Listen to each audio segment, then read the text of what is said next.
Good morning, my beautiful diamonds and my Teletubbies. I hope your Sunday is starting off to a good start.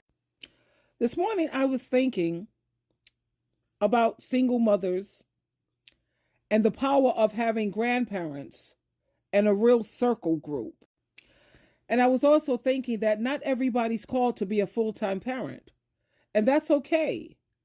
But if we got enough love, because you have a lot of women who say they want children or what have you, but if you got love to give, wisdom to share, and time to show up, then maybe you're called to be something just as powerful as being a mom or a dad, and that's being a godmother or a godfather.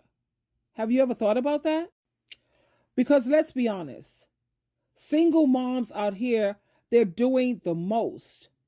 They're holding it down, raising kids, working jobs, praying through storms, and still showing up with love for their children.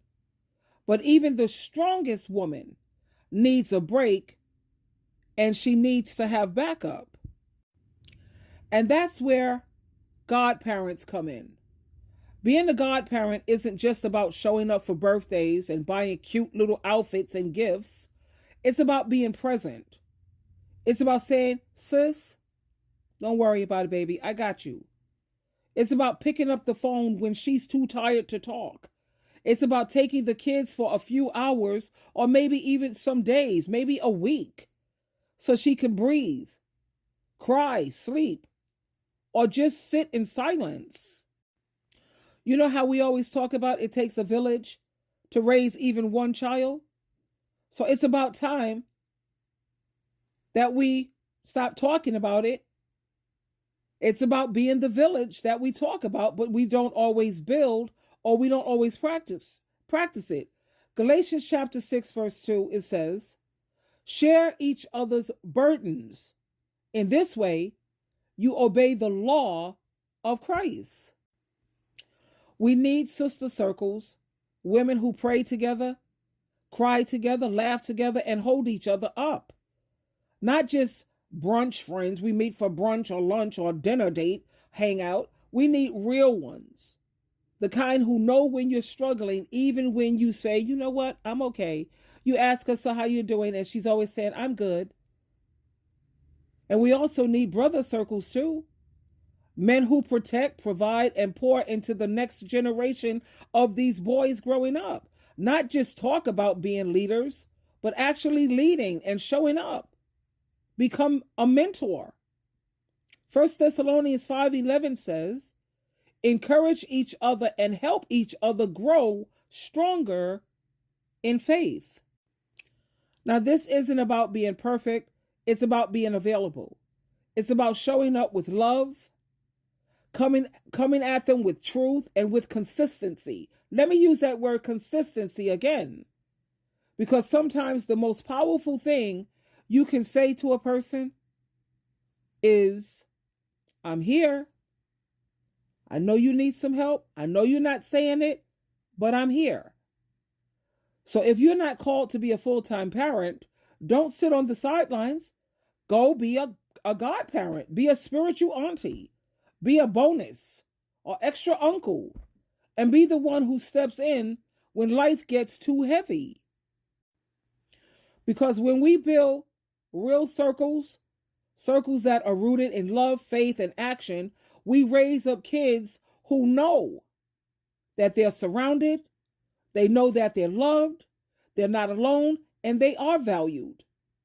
And we lift up mothers who know they're not alone either. We can create communities that heal, that grow, and become more successful. James chapter 1, verse 27, pure religion that God accepts is this: to help orphans and widows in their troubles. What is a widow? She don't have a man in the house. She don't have one. She's struggling. And an orphan is someone who don't have parents or father. So let's stop watching from the sidelines and let's stop waiting for someone else to do it. Let's be the ones who show up. Let's be the village that we keep talking about. Now, the godmother and the godfather are adults chosen to help guide the child in life, especially spiritually and in moral, teaching the kid decent morals. And think about how you say godparents. Think about them as just extra parents. But their role is more about guidance than daily care. Now, this is the responsibility. They help the child learn about faith, morals, and values. For example, they may take the kid to church, having Bible studies with the child, or talk about what's right and what's wrong. And then it's about giving support. They're supposed to be there for the child emotionally, giving good advice, encouragement, and give so much love as the child grows. And then what about being a mentor?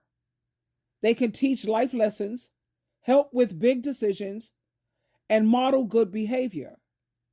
And often, they are expected to celebrate the birthdays with the babies, with the children, and the mother too, and the holidays, and any kind of milestone or struggle she may be having to make the child feel more loved.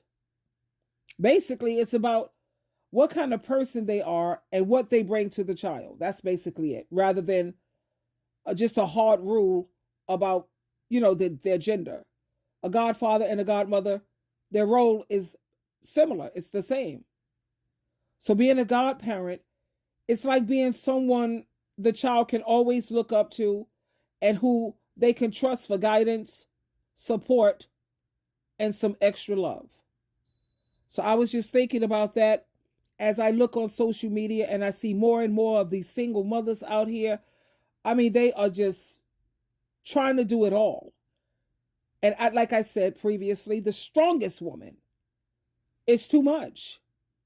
It's way too much. So the way I see it is just a win-win, because being a godparent, it helps everyone. Everyone is going to benefit. Kids grow up more confident and well-adjusted. Moms get the support and the breaks that they need. And dads who are struggling, they're going to get the extra help. I mean, let's think about it. It's just a win-win for the whole family.